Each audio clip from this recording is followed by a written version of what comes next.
여러분 안녕하십니까. 언론 매체들이 일제히 2월 6일 러시아 푸틴 대통령의 정적 알렉세이 나발리의 독극물 중독을 치료했던 의사가 돌연 사망했다는 보도가 나왔습니다. 심장마비로 사망했다는 보도입니다. 현지 시간 4일 러시아 옴스크 응급병원은 성명을 통해 세르게이 막시미신 박사가 55세의 나이로 세상을 떠났다 이렇게 밝혔습니다. 병원 측은 막시미신 박사의 구체적인 사인을 밝히지는 않았습니다. 옴스크 지역 보건부 대변인은 막시미신 박사가 심장마비로 숨졌다고만 전했습니다. 나발리는 지난해 8월 시베리아 톰스크시 인구 100만의 시베리아에서 가장 오래된 도시지요. 여기서 모스크바로 가던 중 비행기 안에서 쓰러져 혼수 상태에 빠졌습니다. 나발리는 옴스크 병원으로 응급 후송됐고 치료를 받습니다. 막시미신 박사는 나발리의 치료를 맡았던 책임자로 그가 혼수 상태에 있을 때 치료를 담당했었습니다. 옴스크 병원은 당시 나발리의 상태에 대해서 독극물 흔적을 발견하지 못했다고 브리핑을 해서 논란이 일었었습니다. 그런데 그때 막시미신 박사는 이 브리핑 자리에 참여하지 않았다고 CNN은 보도했었죠. 여러분 55세 의사가 갑자기 심장마비로 숨질 수도 있습니다. 그러나 묘한 그 분위기가 드는 것은 사실입니다. 혹시나 독살되지는 않았을까 이런 의심이죠. 또 하나의 미스터리가 되지 않을까 이렇게 생각을 해봅니다. 나발리의 측근이 레오니드 볼코프는 막시미시 박사는 나발리를 치료한 부서의 고위급 인사였다 이렇게 말했습니다. 누구보다도 나발리의 당시 상태를 잘 알고 있었기 때문에 자연사가 아닐 가능성을 배제할 수 없다라며 의혹을 제기했습니다. 다만 러시아의 의료체계는 매우 열악하다. 그렇기 때문에 그 연령대가 숨지는 일이 흔하지 않은 것은 아니다. 도로도로 있다 그런 얘기겠죠. 여러분 다소 궁색한 변명으로 들리진 않습니까? 막시미신 박사의 사망에 대한 조사가 이루어질 것 같지는 않다라고 또 말했습니다. 여러분이 다 아시는 대로 나발리는 독일 병원으로 이송돼 치료를 받고 퇴원했습니다. 당시 독일 정부는 나발리의 혈액 샘플을 채취해서 분석했습니다. 신경작용제, 노비촉. 이미 여러 번 영상에서도 말씀을 드렸습니다만 노비촉이라고 하는 독극물이 검출됐다고 밝혔습니다. 또 한 가지 나발리에게 닥친 사건을 소개해 드리겠습니다. 이미 3년 6개월 실형 선고를 받고 복역 중인데 다시 나발리는 명예훼손으로 기소가 되었다는 소식입니다. 러시아 관영통신 리아 노보스티 통신에 따르면 모스크바 지방법원이 5일 2차 세계대전에 참전했던 한 퇴역 군인의 명예를 훼손했다는 혐의를 받고 또다시 기소가 된 것입니다. 다시 법정에 서게 된 것이죠.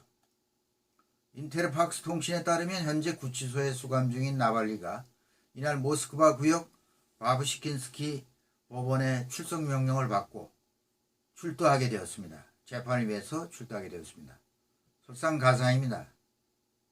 간단히 언론에 공개된 사건 내용을 살펴보면 작년 2020년 6월 이그나크 아르테멘코라고 하는 사람, 나이 93세의 참전용사라고 합니다. 이분은 이제 예비역 대령이기도 하죠. 이 사람에 대해서 나발리는 반역자다, 양심이 없는 사람이다, 이런 비판의 글을 나발리 자신의 소셜미디어에 게재합니다. 이것이 아르테멘코를 중상모략하고 그의 명예를 훼손한 것에 해당된다는 것이죠.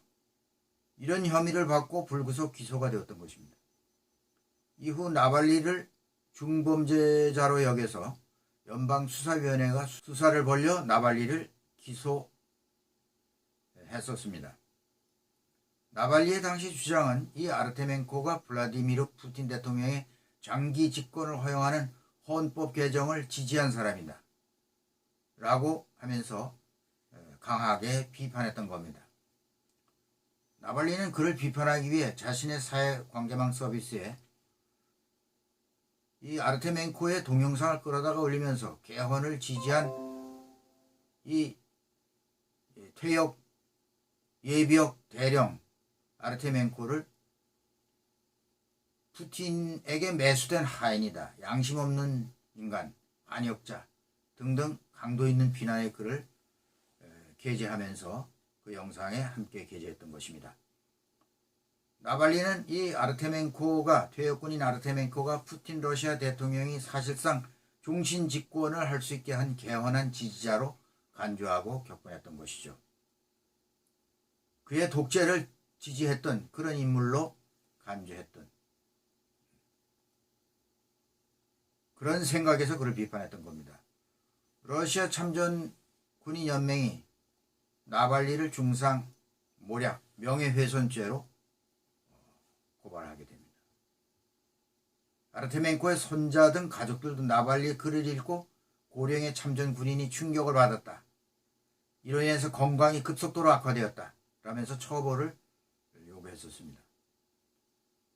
또 증인 신문도 이루어졌습니다. 화상회의로 재판에 참여한 아르테멘코도 자신이 조국을 배신했다는 나발리의 비난 때문에 괴로움을 지금 겪고 있다, 나발리 너는 공개 사과를 해야 한다, 이렇게 요구하는 내용이죠.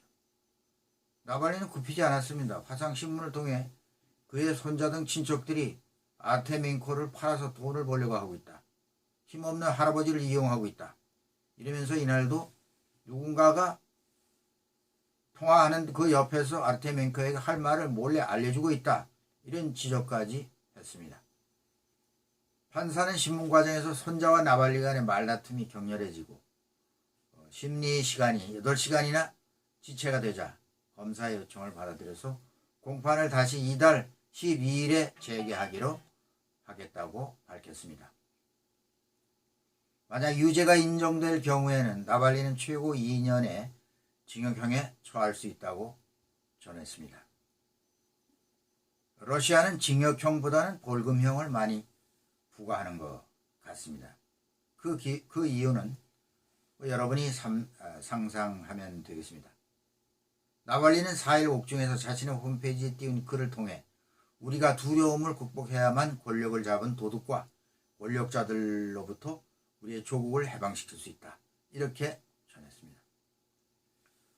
다음은 러시아와 서방국가 간의 관계를 잠시 말씀드리겠습니다. 러시아 야권 대표 알렉세이 나발리, 구금을 둘러싸고 러시아 정부와 유럽 국가 전 세계가 주목하는 가운데 러시아와의 갈등이 깊어지고 있습니다. 러시아 외교부는 지난 1월 23일 나발리 석방 촉구 시위에 독일, 스웨덴, 폴란드 이 세 나라의 외교관이 시위에 참가했다, 그러면서 외교관 각국 한 명씩을 추방하기로 결정을 내렸습니다. 그런데 해당 국가 외교 공관 측은 국제법을 철저히 지킬 것을 기대한다, 러시아가 그런 이유로서 우리 외교관들을 추방한다는 것은 말이 안 된다, 러시아를 비판했습니다. 독일의 앙겔라 메르켈 총리는 우리는 러시아의 이러한 추방이 정당하지 않다고 생각한다, 러시아가 법치국가에서 상당히 멀리 떨어져 있다는 것을 당장 보여주는 또 다른 면이다, 이렇게 비판했습니다. 러시아 전역 시위대로 몸살을 앓고 있는 러시아 정부는 나발리를 지지하는 시위에 스웨덴, 독일, 폴란드 외교관들이 참여했다,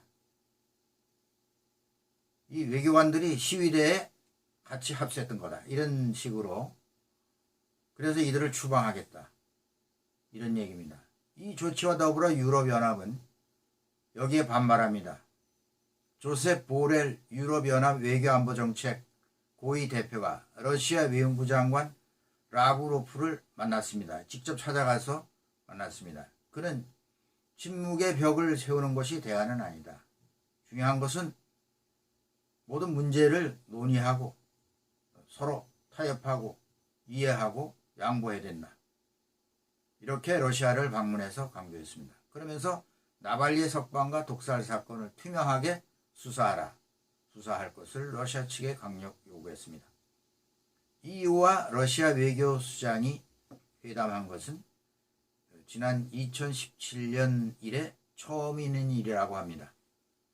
유럽연합과 러시아 관계는 지난 2014년 러시아가 크림반도를 병합한 뒤 빠르게 악화되어 왔습니다. 보렐 대표는 외교관 추방 조치를 강력히 비난했고 스웨덴도 외무부 장관의 트위터를 통해 우리 외교관들이 시위에 참여했다는 주장은 사실 무근이다 라면서 스웨덴 외교부는 우리 외교관이 옵서버 자격으로 시위 현장에 있었던 것은 사실이다. 그러나 시위를 한 것은 아니다.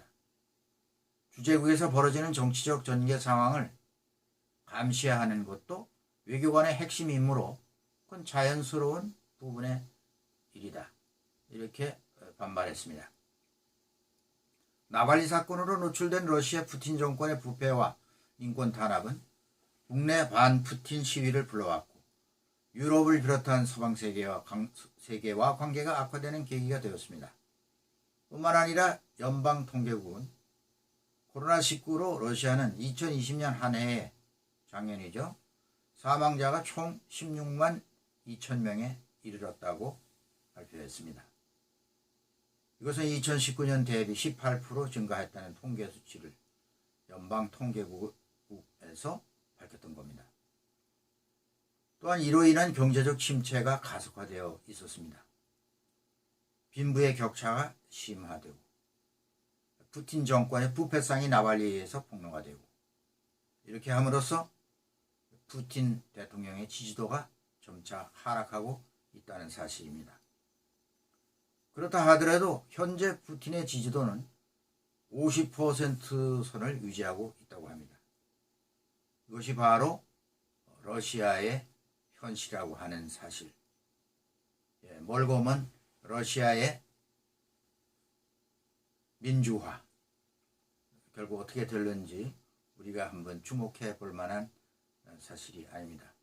벨라루스에 이어서 옆에 나라 형제국가라고 하는 벨라루스와 러시아 두 나라 모두 독재에 의해서 민주화의 열기가 싹트고 있는 현실이 오늘날의 두 나라의 현실이라 이렇게 말할 수 있습니다. 네, 오늘은 여기까지 하겠습니다. 김정구 지수도TV의 김정구입니다. 감사합니다.